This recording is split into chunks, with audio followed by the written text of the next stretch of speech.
Cuando escribimos un libro, novela o relato, lo normal es que lo hagamos con una finalidad. La escritura es un método de expresión muy completo, y con ella podemos transmitir a nuestros lectores una gran gama de conceptos, valores u opiniones a nuestra elección. Si queremos transmitir algo con nuestra obra, debemos enfocar toda esta a dicho concepto. Esto es a lo que se le conoce como tema, y es una de las partes más importantes de un libro, porque dependiendo de cómo lo expresemos podemos transmitir una cosa u otra. A continuación, vamos a ver una serie de consejos y observaciones importantes a la hora de implementar un tema en una obra. Si es una experiencia, valores éticos u concepto u opinión. Algunos ejemplos de esto pueden ser la experiencia de sufrir una pandemia, hablar sobre la sinceridad o el dinero, o incluso sobre el clima político en tu país. Una vez que sepamos cuál es el tema sobre el que queremos escribir, podemos empezar a desarrollarlo. Enfoque. Un tema puede ser muy extenso, por eso en la mayoría de las ocasiones debemos de centrarnos en una parte en concreto de ese tema, la que nosotros queramos. Un ejemplo sería una novela bélica en el que el tema principal es obviamente la guerra, pero dentro de eso se puede enfocar en el conflicto en sí, las repercusiones que tuvo, cómo afectó a diferentes sectores, sus causas o incluso desarrollar una historia ficticia en torno a este tema. Punto de vista. Una vez que tenemos elegido el tema y el enfoque, debemos saber que podemos expresarlo de diferentes puntos de vista.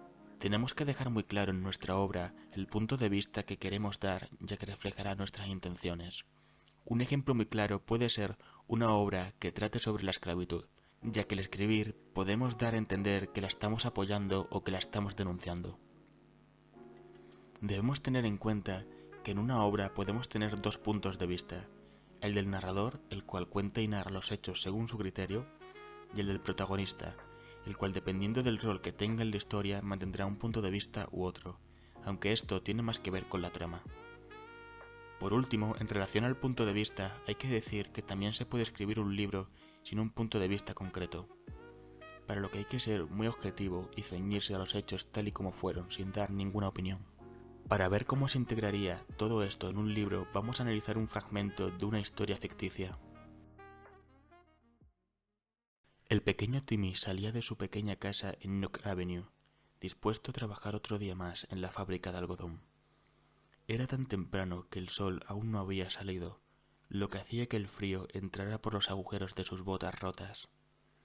Por fin llegó a la fábrica, ya se escuchaba el traqueteo de las hiladoras y se notaba el calor de todas las personas que trabajaban ahí en busca de sus 50 libras diarias. Timmy, debido a su pequeño tamaño, recogía las trazas de algodón sobrantes que caían en el hueco de las hiladoras, pero cuando sin querer metió la mano dentro del mecanismo de la máquina, fue la única vez que se dieron cuenta de qué hacía ese pequeño niño. Aunque a nadie le importó, no era la primera muerte en ese horrible lugar. El trabajo infantil. Esto se puede ver en los elementos que se usan en la historia. Un niño, una fábrica, un salario. Los elementos básicos de la historia son lo que más nos van a ayudar a identificar el tema del libro. Dentro del trabajo infantil, nos enfocamos en la precariedad de este en la Revolución Industrial Inglesa. Al dar información espaciotemporal, concretamos más del tema. Tenemos un lugar, Inglaterra, y una época, Revolución Industrial.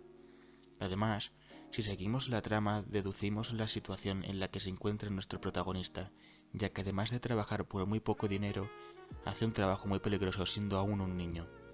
Los acontecimientos también ayudan mucho a enfocar el tema, ya que nosotros como escritores elegimos esos mismos hechos. El punto de vista que damos en el relato es uno en el que no estamos de acuerdo con el trabajo infantil. Esto se puede notar en las dos últimas oraciones, ya que decimos que a nadie le importó lo que le pasó a Timmy y que no era la primera vez que pasaba. Además, damos nuestra opinión al describir ese lugar como horrible. Lo que más claro va a dejar nuestro punto de vista son los adjetivos que utilicemos. Con esto sería todo lo que debes saber sobre el tema y sus características. Espero que os haya gustado y os haya servido. Más adelante subiré más partes de este tutorial para escribir. El siguiente será el argumento y la trama.